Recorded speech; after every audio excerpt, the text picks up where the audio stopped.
Bueno, me voy a poner generoso con Gabriela Orglia y la próxima vez que la vea le voy a regalar 2 cerezas. 8.000 pesos el kilo. Es como un lujito, ¿o no, Gaby? Ah, pero ¿2 cerezas o 2 kilos de cereza? Y el kilo está en 8.000, así que ya sería una inversión pensar en 2 kilos. Está bien.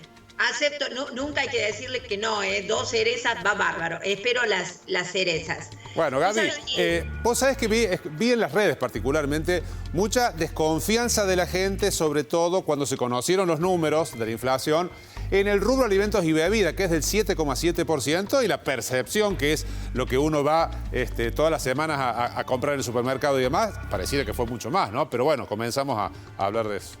Tenemos la impresión todos de que el impacto en bebidas y alimentos fue mucho más alto. Hay que tener en cuenta que el INDEC toma mucho de los precios justos, ¿no? Claro. Entonces ahí se guarece, pero todos tenemos la impresión de que los alimentos han subido en el mes de octubre el 7,7%. Las consultoras habían estimado alrededor del 10%, Gerardo, para el mes de octubre, o sea que el índice ha dado muy por debajo, pero la clave de estos índices bajos, además de lo de alimentos y bebidas, está en los precios regulados, ¿no? Que es decir, combustibles, tarifas eléctricas, tarifas de transporte, que es lo que mide el INDEC. Recordemos que está midiendo Cava y AMBA, no es todo el país. Claro, ese es el otro punto, ¿no? En los precios justos nosotros vemos menos que los que ven nuestros vecinos de esos 2 distritos. Pero fíjate, en precios regulados, Gerardo, aumentaron 33% en lo que va del año. Claro. Eso es algo increíble, fíjate, casi 110 puntos porcentuales por debajo de la inflación. Ahí te está mostrando también la inflación reprimida, lo que le queda de herencia a quien venga el 10 de diciembre. Porque claramente si vos tenés precios que aumentan, están corriendo al 140 anual, no podés tener otros que corren al 30. Algo está pasando ahí. Claro. El otro dato, ¿querés saber cuánto lleva acumulado Alberto Fernández de inflación? A ver ese número. Podés jugarlo, 844%. De inflación en estos 4 años de Alberto Fernández. En estos 4 años... Donde ya sabemos que hubo pandemia, que hubo guerra, que hubo sequía y todo lo demás, algo que han padecido, ya sabemos, todos los países vecinos prácticamente. De eso te estaba por hablar. Nosotros le echamos la culpa a la guerra primero, a la pandemia, que fueron casi simultáneas, un poco después el ataque de Rusia a Ucrania. Ninguno, ni Ucrania ni Rusia, tiene los valores de inflación que tenemos hoy. Te diría que están en menos de 1/3 de lo Argentina. Y además, por ejemplo, Europa, que sufrió de cerca, y no solo con alimentos, Europa también lo sufrió con respecto de la energía. Claro. Los niveles del año pasado altísimos para Europa fueron de 10% para los países europeos. Sequía. Bueno, ya que hablamos de sequía, es el tema que viene hablando el ministro y el candidato Sergio Massa. ¿Cuánto lleva acumulado la inflación desde que Massa asumió en el Ministerio de Economía? 193%. Claro.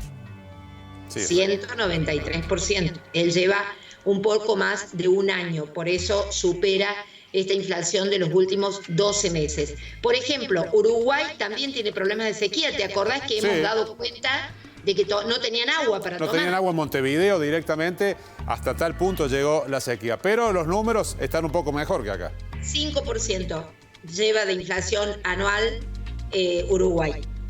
Claro, no, es realmente impresionante. Y esto, que en este escenario prácticamente no se está discutiendo a pocos días de las elecciones, o sea, los números de la economía no parecieran estar en el debate, ¿no?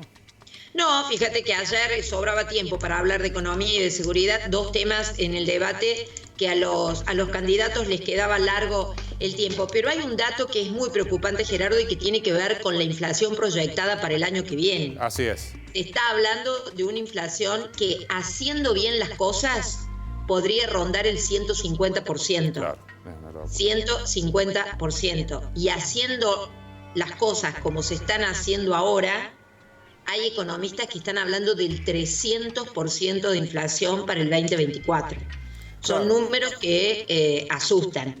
Ayer hubo una entrevista a Guillermo Calvo, habla bastante con Tele8 Noticias, ex funcionario argentino del Fondo Monetario Internacional. Él dijo que no tenemos una hiperinflación porque vamos camino a una hiperrecesión. Es decir, que la caída de la actividad económica es lo que está compensando que los precios crezcan más todavía de lo que están aumentando. El panorama claramente no es bueno. ¿Y por qué esta inflación proyectada tan alta para el 2024? Porque hacemos un círculo y volvemos al arranque de la charla, Gerardo, porque tiene que ver con todos los precios que están pisados. Y ahí tenés un dato importante. Y el último de mi parte, el día miércoles, pasado mañana, empieza a aumentar el dólar oficial. Claro. ¿Te acordás que lo había anunciado el ministro y candidato? Las microdevaluaciones. Microdevaluaciones, técnicamente se llama crawling peg. Esas microdevaluaciones te va a mover el dólar oficial y ahí entonces también va a haber precios que se van a mover.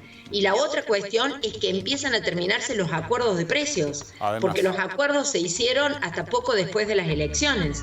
Entonces también ahí tenemos que poner la lupa para ver cuál es el resultado del domingo y en función de eso, cómo va a seguir todo esto. Hoy tenés un dólar oficial que el gobierno dice, no, pero compran a dólar oficial. Hay empresas que están comprando a dólar contado con liqui, es decir, a un dólar cercano a los 900 pesos, pero ahora también empieza a subir el tipo de cambio oficial. Muy leve, son las microdevaluaciones del 3% mensual, pero también esto va a presionar sobre los precios. Como viene ocurriendo. Gaby, como siempre, muy clara. Gracias, ¿eh? Espero las 2 cerezas, ¿eh? 2 cerezas reservadas para vos, se las encargamos en la Verdulería de la Vuelta. Gracias. Muchísimas gracias.